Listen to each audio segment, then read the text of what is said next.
ഇത് തന്നെയാണ് പ്രധാനപ്പെട്ട വിഷയം. ഇത്രയുമായിട്ടും നടപടിയില്ല. അന്ന് വി എസ് അച്യുതാനന്ദൻ പണ്ട് പ്രസംഗിച്ചത് ഓർമ്മയില്ലേ? വി എസ് അച്യുതാനന്ദൻ പറയുന്നത് അവിടെ നിന്ന് വെള്ളയും മുണ്ടും വെള്ള ഷർട്ടുമായിട്ട് വെള്ളാപ്പള്ളി നടേശൻ യാത്ര തുടങ്ങിയാൽ നിക്കറുമിട്ട് പൂജപ്പുരയിൽ പോയി കിടക്കേണ്ടി വരും. മൈക്രോ ഫിനാൻസുമായിട്ട് ബന്ധപ്പെട്ട കേസ് തുടങ്ങുന്ന സമയത്ത് വി എസ് അച്യുതാനന്ദൻ്റെ ശക്തമായ സ്റ്റേറ്റ്മെൻ്റ് ആയിരുന്നു. ഷൈലോക്ക് എന്നാണ് അന്ന് വി എസ് അച്യുതാനന്ദൻ വെള്ളാപ്പള്ളി നടേശനെ വിമർശിക്കുന്നത്. പേരെടുത്തു പറഞ്ഞുള്ള വിമർശനമായിരുന്നു. ആ സ്ഥാനത്താണ് ഇപ്പോൾ വെള്ളാപ്പള്ളി നടേശന് പൊന്നാട കിട്ടുന്നു. വേദിയിൽ ചരിത്രം സൃഷ്ടിച്ച നേതാവ് എന്ന് CPM-ൻ്റെ മന്ത്രി തന്നെ പറയുന്ന അവസ്ഥയുണ്ടാകുന്നു. ഇപ്പോൾ ഇതാ കേസെടുക്കുന്നില്ല. ഈ ഘട്ടത്തിലും കേസെടുക്കില്ലേ? അവിടെ മിഷൻ അക്കംപ്ലിഷ്ഡ് എന്നാണ് ഞാൻ വിചാരിക്കുന്നത്. നമ്മൾ 2-ാം ദിവസമാണ് വെള്ളാപ്പള്ളി നടേശനെ കുറിച്ച് സംസാരിക്കുന്നത്, കേരളം ചർച്ച ചെയ്യുന്നത്. ഇത് വെള്ളാപ്പള്ളി നടേശൻ്റെ മിഷൻ അക്കംപ്ലിഷ്ഡ് ആണ്. വെള്ളാപ്പള്ളി നടേശൻ എന്താണോ കേരളം ചർച്ച ചെയ്യണമെന്ന് ആഗ്രഹിച്ചത്, ആ ചർച്ചയ്ക്ക് വെടിമരുന്ന് ഇട്ട് കഴിഞ്ഞു. ആ വെടിമരുന്ന് പൊട്ടിത്തുടങ്ങിക്കഴിഞ്ഞു. ഇന്ന് നമ്മൾ ചർച്ച ചെയ്യുന്ന സത്യത്തിൽ വെള്ളാപ്പള്ളി നടേശൻ 2-ാം ദിവസവും പറഞ്ഞതല്ല, അതിനോടുള്ള പ്രതികരണമാണ് ആദ്യ ഘട്ടത്തിൽ. അതാണ് ഞാൻ ആദ്യം പറയാൻ പോകുന്നത്. വെള്ളാപ്പള്ളി നടേശൻ ഇന്ന് വളരെ സൂക്ഷിച്ചാണ് 2-ാമത്തെ പ്രസംഗം തുടങ്ങുന്നത്. അതായത് കേരളത്തിൽ അപമാനിക്കപ്പെട്ട ഈഴവ നേതാക്കളുടെ കാര്യമാണ് അദ്ദേഹം പറഞ്ഞത്. ആർ ശങ്കറിനെ അപമാനിച്ചില്ലേ, ഗൗരിയെ ഗൗരി ചോദ്യം എന്ന് വിളിച്ചില്ലേ, പിണറായി വിജയനെ തെങ്ങേറ്റക്കാരൻ്റെ മകനെന്ന് വിളിച്ചില്ലേ, അങ്ങനെ അപമാനിക്കപ്പെട്ട ഈഴവ നേതാക്കളുടെ കഥ പറഞ്ഞുകൊണ്ട് വെള്ളാപ്പള്ളി നടേശൻ ഒരു വലിയ സ്റ്റേറ്റ്മെൻറ്റ് കൂടെ നടത്തുന്നുണ്ട്. ജാതി വിവേചനമാണ് ജാതി ചിന്ത ഉണ്ടാക്കുന്നത്. അങ്ങനെ കേരളത്തിൽ അപമാനിക്കപ്പെട്ട ആളുകളാണ് ഈഴവർ എന്ന് പറഞ്ഞുകൊണ്ടാണ് വെള്ളാപ്പള്ളി നടേശൻ ഇന്നത്തെ അതിൻ്റെ പ്രസംഗത്തിൻ്റെ പ്രധാനപ്പെട്ട ഭാഗം നിൽക്കുന്നത്. പക്ഷേ ഇന്നലെ അദ്ദേഹം പറഞ്ഞ ഒരു കാര്യത്തിലുള്ള മറുപടി ഇന്ന് വന്നിട്ടുണ്ട്. വെള്ളാപ്പള്ളി ഇന്നലെ എന്താ പറഞ്ഞത്? കേരളത്തിൽ മുസ്ലിങ്ങൾ കുട്ടികളെ പെറ്റുകൂട്ടുകയാണ്, അതുകൊണ്ട് നമ്മൾ അതുപോലെ ചെയ്യണം, നമുക്ക് ആൾ കുറഞ്ഞുകൊണ്ടിരിക്കുകയാണെന്നാണ് പറഞ്ഞത്. അതിന് മറുപടി വന്നു.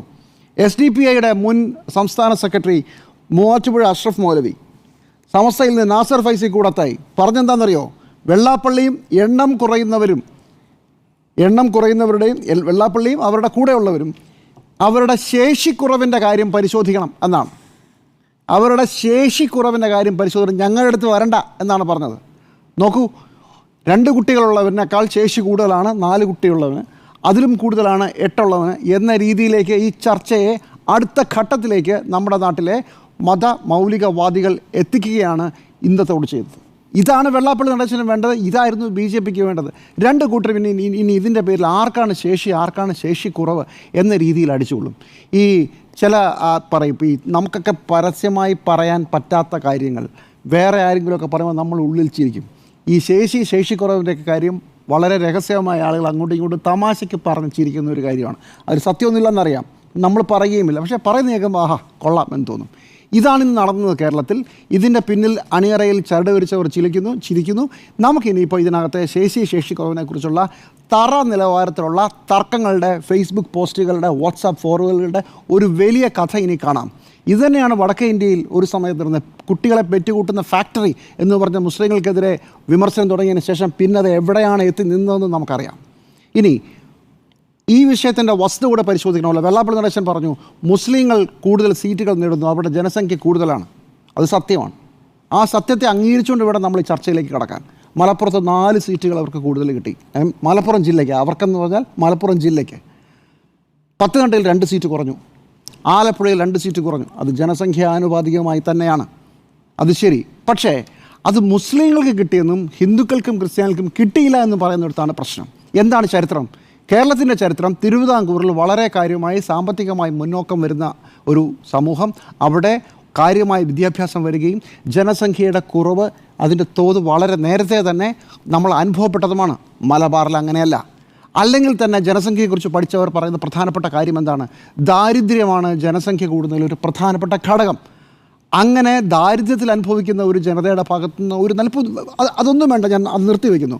നമ്മൾ ഒരു നാട്ടിലെ പോക്കറ്റടിക്കാരെ പിടിച്ചു, എന്നിട്ട് നിങ്ങൾക്ക് അവരെ പല രീതിയിൽ ശ്രേണിവൽക്കരിക്കാം. അവരുടെ ജാതി നോക്കാം, അവരുടെ മതം നോക്കാം, അവരുടെ സാമ്പത്തിക അവസ്ഥയും നോക്കാം. നിങ്ങളിത് ഏത് അവസ്ഥയെ നോക്കുന്നു എന്നതനുസരിച്ചിരിക്കും നിങ്ങളുടെ വീക്ഷണം എന്താണെന്നുള്ളത്. അതുകൊണ്ട് ജനസംഖ്യ കൂടുന്നു എന്ന് പറഞ്ഞ് സീറ്റുകൾ കുറഞ്ഞു പറഞ്ഞ് ചർച്ച ചെയ്യുമ്പോൾ നിങ്ങളിതിൻ്റെ യഥാർത്ഥ വിഷയം കൂടി പരിഗണിക്കണമെന്നുള്ളതാണ് എൻ്റെ ഒന്നാമത്തെ ടേക്ക്.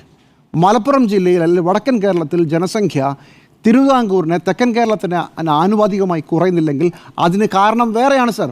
അത് ആളുകൾ പഠിച്ച് തെളിയിച്ചിട്ടുള്ള കാര്യമാണ്. ഇവിടെ മാത്രമല്ല, ഇന്ത്യയിൽ മാത്രമല്ല, ലോകം മുഴുവൻ. അതാണ് വസ്തുത. അത് പറയണം. അല്ലാതെ ഒരുമാതിരി തറ ലെവലിൽ ശേഷി കുറവിനെക്കുറിച്ചുള്ള ചർച്ചയിലേക്ക് ഇന്ന് ഇതിന് മറുപടി വന്ന മുസ്ലിം നേതാക്കൾ കാണിച്ചതുപോലെയുള്ള പരിപാടിയിലേക്ക് പോകരുത്. എൻ്റെ ടേക്ക് 1. 2, എന്താണ് വെള്ളാപ്പള്ളി നടേശൻ എന്ന് പറയുമ്പോൾ ഇതിനുള്ള പ്രതികരണം? നമ്മൾ ഇന്നലെ പ്രതീക്ഷിച്ചതാണ്, സംസാരിച്ചപ്പോൾ പറഞ്ഞതാണ് CPM ഒന്നും പറയാൻ പോകില്ല എന്ന്. ഒരു പക്ഷേ ശ്രീ VN വാസവൻ അവിടെ വെള്ളാപ്പള്ളി നടേശൻ പങ്കെടുക്കുന്ന ചടങ്ങാണ്, ആ ചടങ്ങിൽ വെച്ച് അദ്ദേഹത്തിനെതിരെ തേവ് പറയാൻ പറ്റില്ല എന്ന് വേണമെങ്കിൽ നമുക്ക് ഒരു വാദത്തിന് വേണമെങ്കിൽ സമ്മതിക്കാം. പക്ഷേ ശ്രീ V ശിവൻകുട്ടി ഭാരതാംബയുടെ കാര്യത്തിൽ വന്നപ്പോൾ അവിടെ നിന്ന് പരസ്യമായി എനിക്കിവിടെ നിൽക്കാൻ പറ്റില്ല, ഞാൻ ഇറങ്ങിപ്പോവുകയാണ്, എൻ്റെ രാഷ്ട്രീയമാണെന്ന് പറഞ്ഞ് പോന്നിട്ടുണ്ട്. അല്ലെങ്കിൽ ആ പരിപാടിക്ക് പോകാതിരിക്കാം, അങ്ങനെയല്ല തീരുമാനിച്ചത്. എന്ന് മാത്രമല്ല, വൈകുന്നേരം CPMൻ്റെ സംസ്ഥാന സെക്രട്ടേറിയറ്റിൻ്റെ പ്രസ്താവന വരുമ്പോൾ, അല്പം മുമ്പാണ് പ്രസ്താവന ഇറങ്ങിയത്, വളരെ വേഗമായിട്ടുള്ള വെള്ളാപ്പള്ളി നടേശൻ എന്ന പേര് വേണ്ടത് വാന്ന അക്ഷരം പോലും ഇല്ലെന്ന് എനിക്ക് തോന്നുന്നത്. അങ്ങനെ ഒരു പ്രസ്താവന നടത്തുക, ഇത് ആരെ പറ്റിക്കാനാണ്? ഇവിടെ ഞാൻ നേരത്തെ പറഞ്ഞ അണിയറയിൽ നിന്ന് പള്ളു പറയാൻ ആളുകളെ ഇറക്കി വിടുന്നതിൽ ഒന്നാമത്തെ പ്രതി ഇവരാണോ എന്ന് ഞാൻ ന്യായമായും സംശയിക്കുന്നു. ഇങ്ങനെ ഒരു തർക്കം വരേണ്ടത് ഇവരുടെ ആവശ്യമാണ്. എവിടെ നിന്നാണ് CPM ഇവിടെ എത്തിയെന്ന് ആലോചിച്ച് നോക്കൂ. കഴിഞ്ഞ ലോക്സഭാ തെരഞ്ഞെടുപ്പിന് മുമ്പ് ഗാസയ്ക്ക് വേണ്ടി എല്ലാ ദിവസവും ഒരു നിയോജക മണ്ഡലത്തിൽ ഒരെണ്ണം വെച്ച് പ്രകടനം നടത്തിയ ആളുകളാണ്. 2015 വെള്ളാപ്പള്ളി നടേശൻ, അഷ്റഫ് എന്ന് അവൻ്റെ പേര് ഞാൻ മറന്നുപോയി, നൗഷാദ് രണ്ടുപേരെ രക്ഷിക്കാൻ വേണ്ടി താഴേക്ക് ചാടി മരിച്ചു പോയപ്പോൾ അന്ന് വെള്ളാപ്പള്ളി നടേശൻ പറഞ്ഞ വിഷത്തിന് കൃത്യമായി മറുപടി പറഞ്ഞ CPM.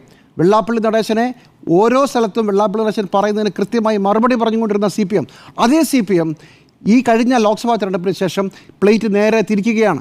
ഇപ്പോൾ ഗാസ ഇല്ല, ഗാസയിൽ ഇന്നും മരിച്ചു 26 പേർ. ഗാസയിൽ ഭക്ഷണത്തിന് വേണ്ടി കാത്തു നിൽക്കുന്ന മനുഷ്യരെ കൊന്നു തള്ളുകയാണ്. ഒരു വർഷം മുമ്പ് CPM 6 മാസം മുമ്പ് CPM ഗാസയ്ക്ക് വേണ്ടി ഇറങ്ങിയതിനേക്കാൾ അതിഗുരുതരമാണ് സ്ഥിതി. തെരഞ്ഞെടുപ്പ് കഴിഞ്ഞപ്പോൾ തിരിച്ചടി കിട്ടിയപ്പോൾ മുസ്ലിങ്ങളുടെ വോട്ട് കിട്ടിയില്ല എന്ന് മനസ്സിലായപ്പോൾ അത് അവിടെ ഉപേക്ഷിച്ചിട്ട് പോയി. ഇതുപോലെ തന്നെയായിരുന്നു നവോത്ഥാന സമിതിയോ എന്തോ ഒരു സാധനം ഉണ്ടാക്കിയല്ലോ വെള്ളാപ്പള്ളി നടേശനെ വെച്ചുകൊണ്ട്, നവോത്ഥാന സംരക്ഷണ സമിതി എവിടെ പോയി? അതും ഇത് തന്നെയാണ്. ഓരോ കാലത്ത് 10 വോട്ട് നിലത്ത് കിടക്കുന്നുണ്ടാൽ അതെങ്ങനെ എടുക്കാം എന്നുള്ളതിൻ്റെ തന്ത്രങ്ങൾ മെനയുകയാണ് CPM ചെയ്യുന്നത്. എൻ്റെ അഭിപ്രായത്തിൽ CPM മാത്രമല്ല കേട്ടോ, UDF ചെയ്യും, അതിലേക്ക് ഞാൻ വരാം. പക്ഷേ ഇവിടെ വിഷയം CPMൻ്റെ ഇരട്ടത്താപ്പ് ഇന്ന് വൈകുന്നേരത്തെ പ്രസ്താവനയോടുകൂടി പുറത്തു വന്നിരിക്കുകയാണ്. ഞാൻ ഒരിക്കലും VN വാസവനെ അല്ല കുറ്റം പറയാം, കാരണം VN വാസവൻ ആ യോഗത്തിൽ നിന്ന് പറയാൻ പറ്റില്ല എന്നൊരു ഗതികേടെങ്കിലും ഉണ്ട്. പക്ഷേ CPMൻ്റെ പ്രസ്താവന അത്യന്തരം അപമാനകരമാണ്. അവർ അനാവൃതമാകപ്പെടുകയാണ് ഇന്ന് ചെയ്തത്. അർദ്ധരാത്രിയിൽ സൂര്യൻ ഉദിച്ചാൽ പലതും പുറത്തു വരുമെന്ന് പറയുമല്ലോ, അതുപോലത്തെ അവസ്ഥയായിപ്പോയി. കാരണം വെള്ളാപ്പള്ളിയെ തള്ളാൻ പറ്റില്ല. CPM കൊണ്ടുവച്ചിരിക്കുന്ന ഇപ്പോൾ കളിച്ചുകൊണ്ടിരിക്കുന്ന രാഷ്ട്രീയം ന്യൂനപക്ഷ വിരുദ്ധ രാഷ്ട്രീയമാണ് അടുത്ത തെരഞ്ഞെടുപ്പിന് വേണ്ടി. അത് വെള്ളാപ്പള്ളി നടേശൻ ഇനി എന്തു പറഞ്ഞാലും വെള്ളാപ്പള്ളിക്കെതിരെ പരസ്യമായി പറയാൻ പറ്റില്ല. അതാണ് വിഷയം. ഇനി UDFിൻ്റെ കാര്യമെടുത്താലോ, UDF മോശമൊന്നുമല്ല. UDFിൻ്റെ കോൺസ്റ്റിറ്റ്യുവൻസി ഇനിയിപ്പോൾ ബാക്കിയുള്ളത് മുസ്ലിങ്ങൾ മാത്രമാണ്. കേരളത്തിൽ കഴിഞ്ഞ 10 വർഷമായി നടന്ന പ്രോജക്റ്റ് എന്താ? കേരളത്തിലെ 50% എന്ന് പറയുന്നത് മുസ്ലിങ്ങളും ക്രിസ്ത്യാനികളും ചേരുന്നതാണ്. ഇതിനെ നടുകെ പിളർക്കാനുള്ള ലവ് ജിഹാദ് പോലെയുള്ള പ്രോജക്റ്റുകൾ 10 വർഷമായി കേരളത്തിൽ നടപ്പിലാക്കിയപ്പോൾ മുസ്ലിങ്ങളും ക്രിസ്ത്യാനിയും തമ്മിൽ തെറ്റുന്നൊരു സ്ഥിതി വന്നു.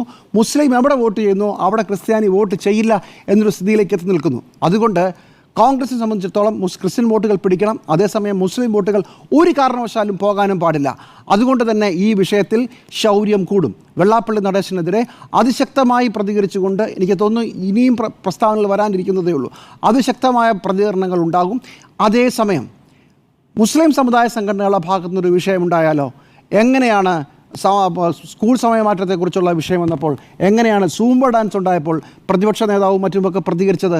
എന്താ പച്ചവെള്ളത്തിന് തീ പിടിക്കുന്നതാണ്, അവിടെ സൂക്ഷിക്കണമെന്നാണ് പറഞ്ഞത്.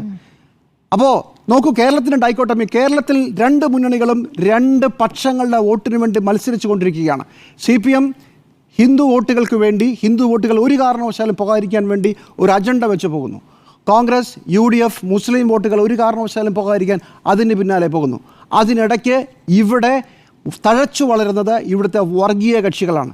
എങ്ങനെയായിരുന്നു മതമില്ലാത്ത ജീവൻ വിഷയമില്ലാതായത്? സൂംബ ഡാൻസ് ഇപ്പോൾ സ്കൂളുകൾ കളിക്കുന്നുണ്ടെന്ന് പോയി അന്വേഷിച്ച് നോക്ക്. സൂംബ ഡാൻസ് നടക്കുന്നുണ്ടോ എന്ന് സംശയമാണ്. പല സ്കൂളുകളും എതിർക്കുകയാണ്. തൊഴിലുറപ്പ് സമയത്ത് ഒരു പ്രസ്താവന, ഒരു പ്രതിജ്ഞ ചെയ്യണമുണ്ടായിരുന്നു, അതില്ലാതായി പോയല്ലോ. അങ്ങനെ ഓരോരോ വിഷയങ്ങളിലും ഇപ്പോൾ സ്കൂളിലെ സമയമാറ്റത്തിൻ്റെ കാര്യത്തിൽ പോലും വളരെ ശക്തമായ റെസിസ്റ്റൻസാണ്. മിണ്ടുന്നില്ല UDF. അതേസമയം ഇപ്പുറത്തോ വെള്ളാപ്പള്ളി നടേശൻ കേരളം മുസ്ലിം ഭൂരിപക്ഷ രാജ്യമാക്കി കളയുമെന്നൊക്കെയുള്ള കല്ല് വെച്ച നുണ പറയുകയും പച്ചയ്ക്ക് വർഗീയത പറയുകയും ചെയ്യുകയാണ്. ഈ 2 കൂട്ടർക്കും കേരളത്തിലെ പ്രധാനപ്പെട്ട മുന്നണികളുടെ പിന്തുണയുണ്ട്. അതാണ് സ്ഥിതി. ഇതിനിടയ്ക്ക് നമ്മൾ പെടുകയാണ്. ഇത് കണ്ട് അത്ഭുതപ്പെടരുത്.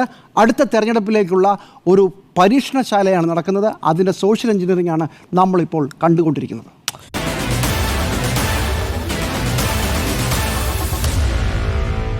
Meet the editors.